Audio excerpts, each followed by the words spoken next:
Let's talk about Brad Parscale because this kind of plays into that. Have you guys seen the video of what happened to Brad? Yeah, I watched it. This is the weirdest thing. Came over. So Brad Parscale is Trump's ex-campaign manager.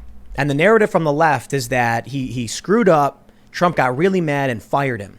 When he was demoted, right? But they're like, he was like not unofficially fired. Now they're claiming he's unwell, depressed. And we have the story where they're saying his wife runs out of their house screaming that her husband, she says, I think my husband just killed himself. And she like jumps in a car. And this witness says the woman was bruised and freaking out. They call 911. Apparently the police said that when they arrived and looked through the window, they're like marksmen out there. They saw him sitting on the floor with his dog drinking a beer. And so I'm like, in the video too, he's just like chilling with a Bud Light. Like, yeah, right. And then they slam him to the ground. Mm-hmm. This is actually kind of it actually is kind of funny because Brad comes out and he's like just in his shorts, no shirt, drinking a beer. And he's like very slowly like, I didn't do anything. Like, what's going on? And the cop's like, just come over here, buddy. We're going to talk. And then all of a sudden, like 5 cops start yelling, get on the ground. And they run up to him. And one guy grabs him by the waist and just body slams him. And then Brad just puts his hands up and he's like, what did I do? I didn't do anything. The funny thing is, there were a couple people tweeting like, you know, is this how we treat people? Like, is this what cops do? And the left is laughing about it. They're like, yes, this is what cops do. Like when someone gets called for a mental health issue, a bunch of cops show up with guns and they body slam them. But this story's kind of crazy because I don't know if I believe it, you know? Am I supposed to get in the middle of whatever this like domestic dispute is between him and his wife and just assume that he's like this villainous bad guy when I don't even know what happened? Yeah. All the tweets about it are basically saying he's a wife beating, you know, Trumper, con man, blah, blah, blah. I feel very uncomfortable even like talking about it. I didn't even write about it for Gateway. I was like, it just seems like a personal situation. Yeah. It also seems like we don't know what happened. Yeah. You know, cops showed up, dude got slammed to the ground, and I don't know. But man, this just goes into like what I've been feeling about social media is low information, angry people. Yeah. Because the left is just basically saying that, you know, he's a wife beater. End of story. Don't care. Don't need evidence. Don't need proof. But meanwhile, Jacob Blake was a pristine human being. Right. It was what's the kid? They got up in the Native American Vietnam era. Nicholas Sandmann. Yeah, the Sandmann thing is what really turned the corner for me. When I saw that, I was infuriated at him. I thought he definitely was egging that guy on, and I almost tweeted it out. I almost went social media ham, and I just for whatever reason didn't. I took a breath, and then like 8 hours later, it starts to realize he's just nervous and kind of holding his ground. And well, I don't understand why media anyone just spun that so hard. I don't understand why anyone cared about that in the first place. I went into mom mode so hard. The second I saw it, I was like, that is a nervous little boy. How dare you people? I went crazy. I came out flying. I thought he was like a punk kid. I was like, look at this son of a... me. I want to smack him. I want to beat his face. Like, who does he think he is? Getting in that old veteran's face. Like, I was so mad. And then it was all news spin. It was all, like, of course. My daughter does the same thing though. Like if she gets nervous, she'll like smile and she'll just like hang out. Yep. And so I saw him doing it and I was like, that's what Rory does. That's what kids do when they're like scared or intimidated or overwhelmed. They try and like be cool, be calm. But it's not even that. It's like that clip was like 20 seconds. Yeah. In the slightly longer clip, you see him going like, you know, doing the kill it hand gesture to other people, like stop it, leave him alone. He was actually trying to chill everything out. I first saw that video out of context, the way everyone else saw it, and I didn't care. I'm like, I was like, what is this? They were like, did you, like, people were sending it to me like crazy. Did you see what this kid did? And I watch it and I'm like, so? Yeah. Like, I don't care if he did walk up to the dude and got in his face. I don't care. Like, are you nuts? How many things I've seen in Chicago where I'm like, it's a million times worse. I've seen people just walk up to a random car and start screaming and then start like throwing rocks at it. You're like, a kid walking up to a dude to me is very low on my priorities. Yeah. Then it turned out to be fake news, and then it jumped up on my list of priorities because I'm like, why is everybody lying about this kid? This is the weirdest thing. That's it. Low information, angry people, and that's our government now. I think that's mostly the Democrats though. I think the Republicans, like Lindsey Graham, is panicking. I guess I don't know. Did you hear about like his? Have you heard anything about it? Yeah, his money troubles. No, what is it? Like he went on Fox apparently and was like, "I need money, donate to me, I'm getting killed." Yeah, Because he drinks too much. well, I just don't care. Blew it all on liquor. when RBG died, he got his opponent got $16 million in funds in like one day. So he's like, I have a problem. I should probably work on this. It is a problem. It's way more than his first game. I'm looking forward to all of the establishment politicians, all the incumbents, just bye-bye, go away. It's conjecture. Except for Rand Paul. Rand Paul can I stay. like Rand Paul. Yeah, he can stay. For sure. I hope his dad's doing Massey well. too. Yeah, Massey I can like stay. Massey. I talk about Lindsey Graham like he's an alcoholic because he's got those bloodshot eyes. I really don't know if he's an alcoholic, but he looks like he just has a drinking problem. Fake news. Yeah, I mean, sorry, Lindsey, if you Dude.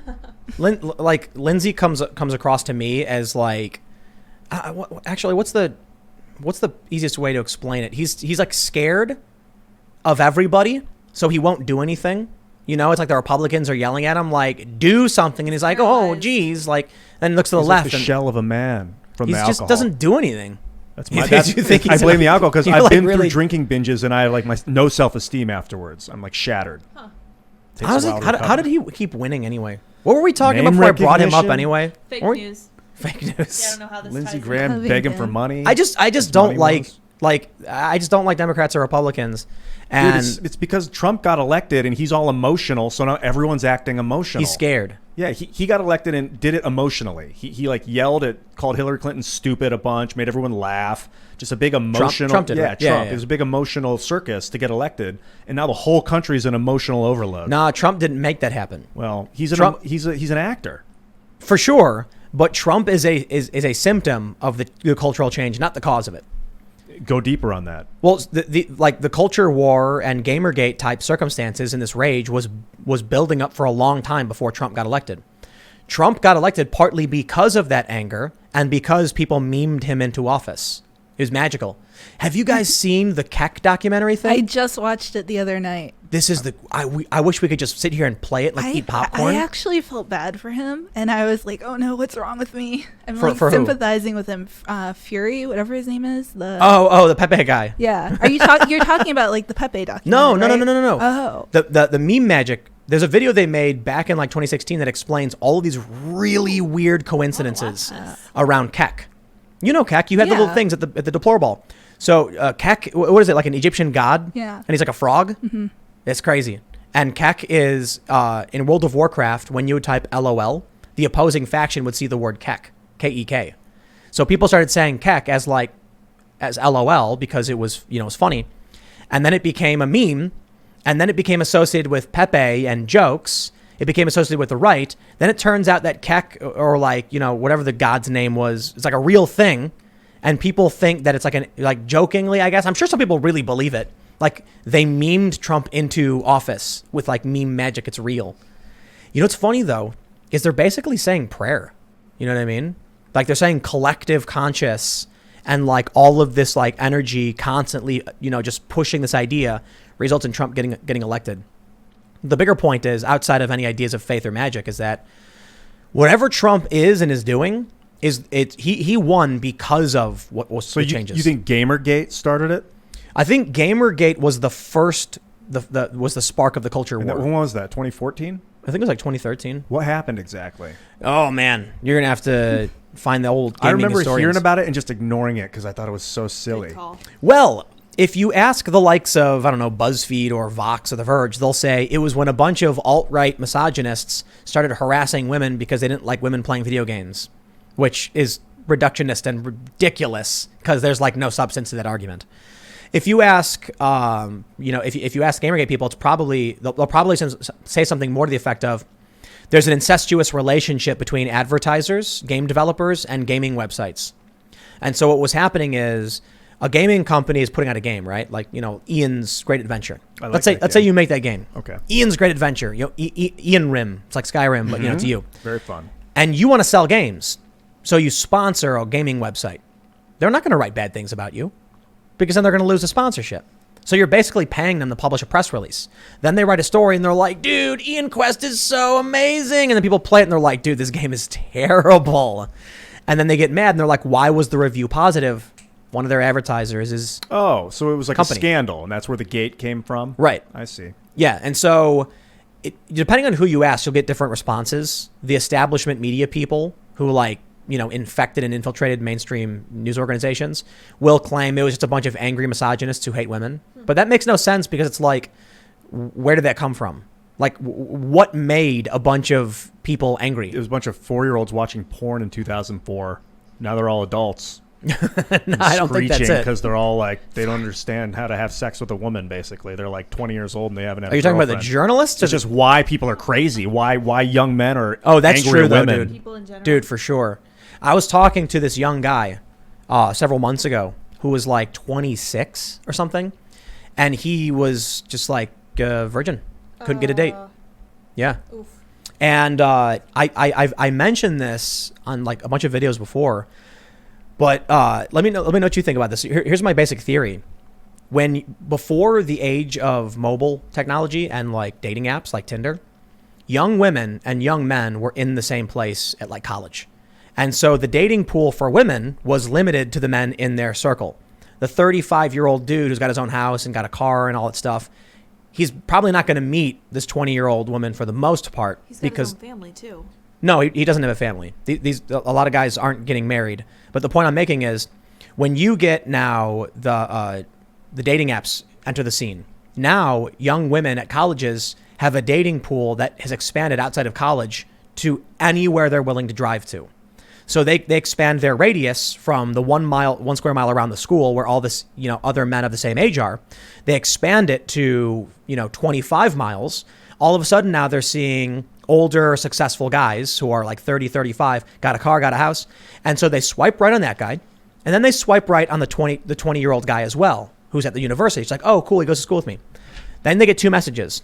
The guy at the university says, hey, do you want to go down to the cafeteria and grab a bite? Then the 35-year-old guy says, hey, you want to hop in my car and drive to the lake and then, go explore and do these fun things? I got tons of cash. Which one's you going to pick? For the most part, you've got a guy with resources and you've got a guy who's in college like her. There's probably a tendency moving towards these established guys who have cash. So then what ends up happening is these younger guys are competing with established career men, which means they're dropping off. And this data was actually published by the Washington Post that young men, I think under the age of 29, this is a couple years ago, are like 30% more likely to be a virgin at this time compared to the previous generation. Like it's getting worse and worse and worse. It's worse a little bit for women, but not for the most part. I think it's because if a woman has a choice between a broke college guy and even somebody who's only a few years older who's got a job, she's gonna pick the guy with a job. I mean, that makes sense, right? Yeah. So now what do you do when you got a bunch of young men can't get dates? I don't know. They start wishing for a traditionalist 1950s housewife where there was like dowries and, marriages were arranged or something. It made it all easier. They didn't have to worry about it. Social media changed everything, made competition much more difficult. I wonder where that'll leave us off, Yeah, really. Thanks for checking out this clip from the Timcast IRL podcast. We do the show live Monday through Friday at 8 p.m. So come back to check us out when we go live. Don't forget to subscribe, hit the like button, hit the notification bell, and we are also available on all podcast platforms for free if you want to listen to us there. Thanks for hanging out, and we will see you all next time.